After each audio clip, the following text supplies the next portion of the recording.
नमस्कार विद्यार्थी मित्रांनो, आजच्या व्हिडिओमध्ये मी आपल्या सर्वांचं शब्दसुमनांनी स्वागत करते। 9वीचं मॅथ 1 हे जे 6th चॅप्टर आपल्या पुस्तकामध्ये आहे फायनान्शियल प्लॅनिंग, त्यापैकी आपण 6.1 मागच्या व्हिडिओमध्ये अभ्यासलेला आहे। त्यानंतर 6.2 मधील उदाहरणं सोडवण्यासाठी आपल्याला जे टेबल्स आवश्यक आहेत ते आपण बघूया। जो इन्कम टॅक्स असतो त्याचं कॅल्क्युलेशन या टेबलच्या अनुसार त्या व्यक्तीच्या वयानुसार तो टॅक्स भरावा लागत असतो। हा जो पहिला टेबल दिलेला आहे आपल्याला, या टेबलमध्ये अप टू 60 इयर्स म्हणजे ज्यांचं वय 60 वर्षापर्यंत आहे अशा व्यक्तींना इन्कम टॅक्स कशा स्वरूपामध्ये, त्यांचं इन्कम किती असेल तर कशा स्वरूपामध्ये इन्कम टॅक्स त्यांना द्यावा लागेल याचं वर्णन दिलेलं आहे बघा। Taxable income slab income rupees up to 2,50,000 त्यांना इन्कम टॅक्स हा नील असतो। ज्यांचं वय 60 वर्षापर्यंत आहे अशा व्यक्तींच्या बाबतीत आपण बोलतोय। त्याच्यावरती एज्युकेशनल सेस जो आहे शैक्षणिक, तो नील आहे जर इन्कम 2.5 लाखापर्यंत असेल तर।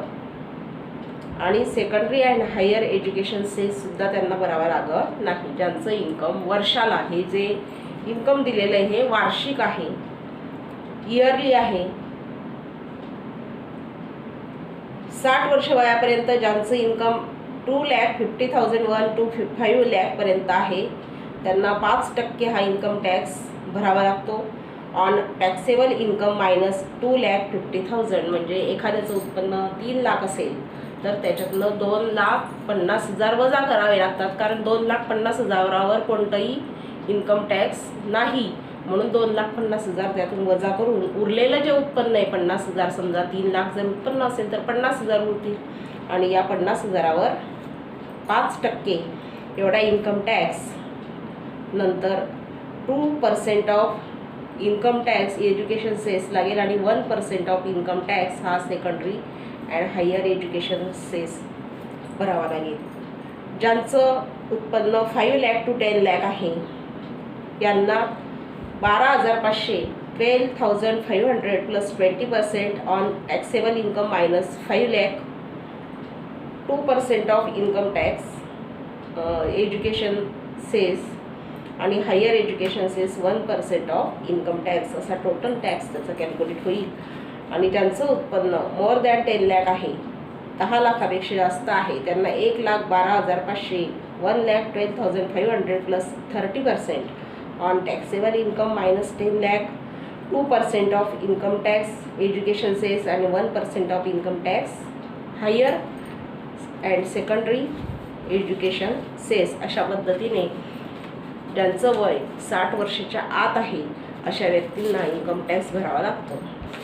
सेकंड टेबलमध्ये सिनियर सिटीजन जे आहेत ज्यांचं एज 60 to 80 इयर्स आहेत त्यांच्यासाठी वेगळे नियम आहेत, ते दिलेले आहेत। हे जे नियम आहे ते मागच्या वर्षीपर्यंत जे इन्कम टॅक्स कॅल्क्युलेट केला त्यासाठी आहेत। अप टू 3 लाख त्यांना कोणताही इन्कम टॅक्स बसत नाही। 3 लाख to 5 लाखमध्ये on taxable income minus 3 lakh केल्यानंतर 5% इन्कम टॅक्स त्यांना भरावा लागतो, 2% of income tax education cess भरावा लागतो आणि 1% ऑफ इन्कम टॅक्स हा secondary and higher secondary cess भरावा लागतो। 5 लाख to 10 लाख असेल तर 10,000 प्लस 20%, नंतर 2% 1% पर त्यावर आहेच। मोर दॅन 10 लाख असेल तर 1,10,000 plus 30% on taxable income minus 10 lakh. अशा पद्धतीने 60 to 80 इयर्स ज्यांचं वय आहे त्यांना इन्कम टॅक्स भरावा लागतो, हे टेबल 2 मध्ये दिलेलं आहे। आणि टेबल 3 मध्ये सिनियर सिटीजन ज्यांचं वय 80 वर्षापेक्षा जास्त आहे, त्यांचं इन्कम अप टू 5 लाख असेल तर त्यांना कोणताही टॅक्स भरावा लागत नाही। 5 lakh to 10 लाखसाठी 20% on taxable income minus 5 lakh आणि 2% आणि 1% असा 3% त्याचा एज्युकेशन सेस असतो। मोर दॅन 10 लाख असेल तर 1 lakh plus 30% on taxable income minus 10 lakh 2% of income tax आणि 1% हा 3% टोटल एज्युकेशन सेस त्या ठिकाणी भरावा लागत असतो.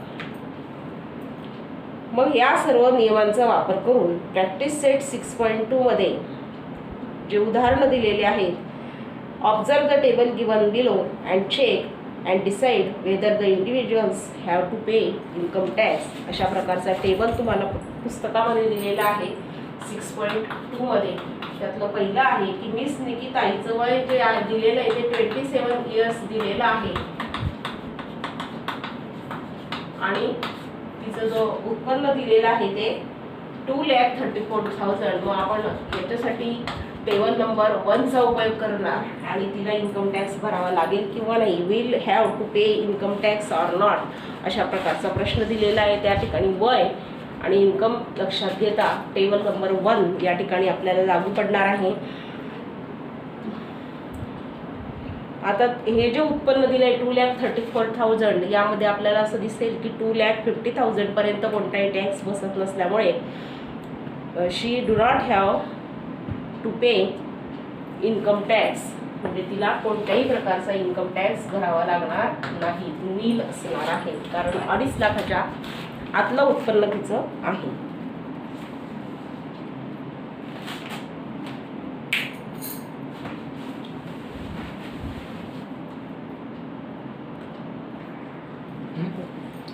सेकंड क्वेश्चन मध्ये एज 36 इयर्स दिलेला आहे आणि टॅक्सेबल इन्कम 3,27,000 दिलेला आहे. 36 एज आहे, 3,27,000 एवढं उत्पन्न आहे.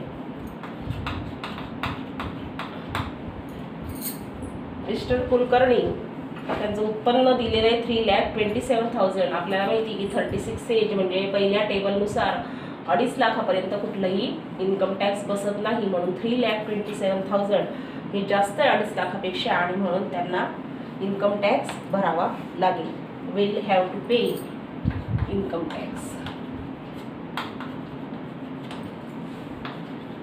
मिस्टर कुलकर्णी यांना इन्कम टॅक्स भरावा लागेल. तिसरं गणित दिलेलं आहे, एज 44 दिलेलं आहे, बिलो 60 इयर एज आहे, म्हणजे ते टेबल नंबर 1 चाच उपयोग होणार आहे आणि त्यांचं इन्कम दिलेलं आहे 5,82,000. यांना पण इन्कम टॅक्स भरावा लागेल कारण त्यांचं उत्पन्न हे 2.5 लाखापेक्षा जास्त आहे आणि वय हे बिलो 60 इयर्स आहे. चौथ्या एक्झाम्पलमध्ये त्यांचं जे एज दिलंय 64 इयर्स, म्हणजे आपला टेबल नंबर 2 या ठिकाणी उपयोगात येणार आहे. 60 to 80 इयर्स आणि टॅक्सेबल इन्कम दिलं 8,40,000.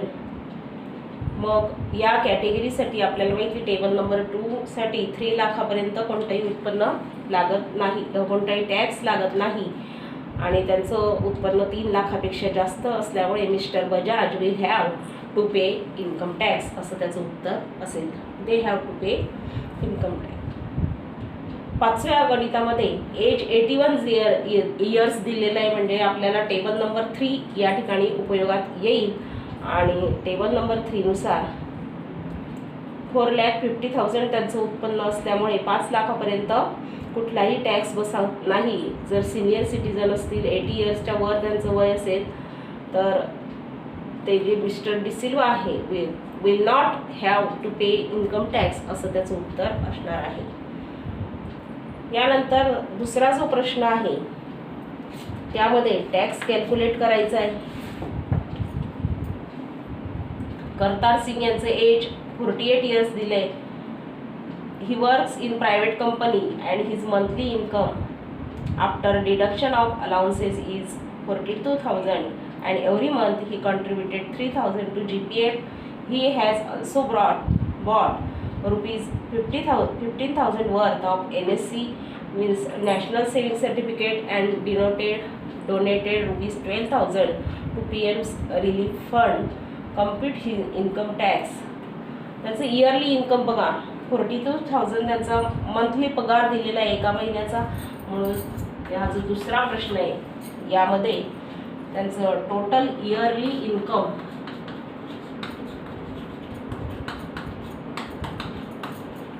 किती होईल? त्यांचा पगार आहे 42,000 इंटू 12, एका महिन्याचा 42,000 म्हणून 12 महिन्यांचा टोटल वर्षाचा पगार. कारण जे कॅल्क्युलेशन आहे ते वार्षिक उत्पन्नावर आहे. सो रुपीज 24 आणि 12,48 5,04,000 एवढं त्यांचं इन्कम येईल.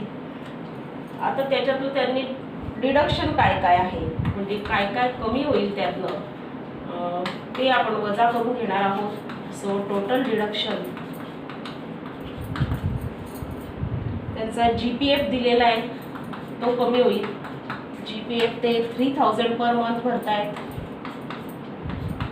म्हणजे वर्षाला ते 36,000 रुपये हा GPF असणार आहे, तो वजा होईल. NSC त्यांनी दिलेलं आहे, नॅशनल सेविंग सर्टिफिकेट त्यांच्याकडे आहे रुपीज 15,000चं, म्हणून हे सुद्धा त्यातनं कमी होतील.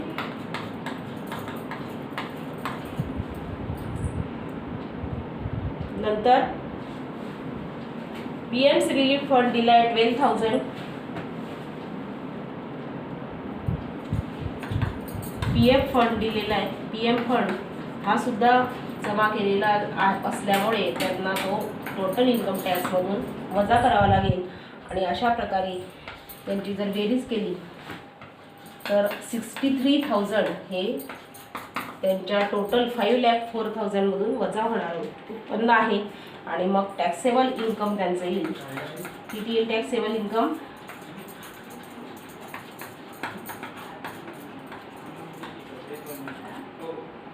$5,04,000 मायनस 63,000 आणि टोटल टॅक्सेबल इन्कम 4,41,000.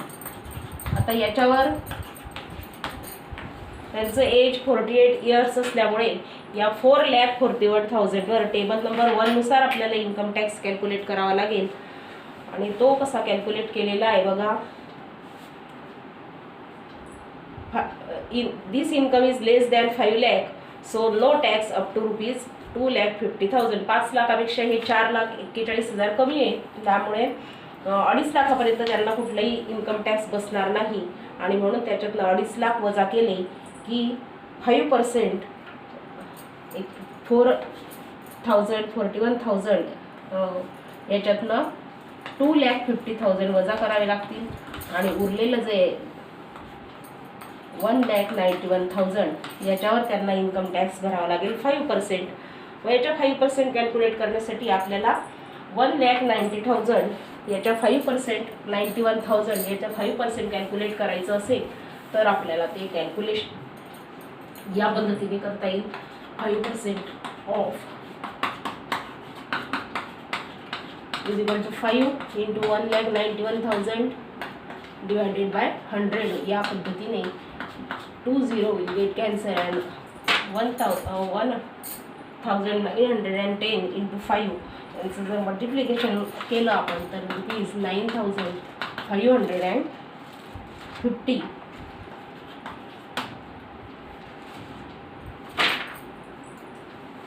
एवढे इन्कम टॅक्स लागेल. 2% त्याच्यावर एज्युकेशन सेस लागेल. तर याच्या 9,550च्या 2% ते सुद्धा 9,550 इंटू 2/100 या पद्धतीने कॅल्क्युलेट केले तर येथील रुपीज, इथे 1 0 कॅन्सल होईल आणि 5चा भाग द्यावा लागेल किंवा 2×5 = 10 आणि इथे 5ने 100 1 5 1 5 5 9 45 आणि 5 1 5 या पद्धतीने 191 रुपये लागेल. आणि 1% हायर एज्युकेशन सेस लागेल, म्हणजे याच्या 1% 191च्या निम्मे 95.50 रुपीज एवढा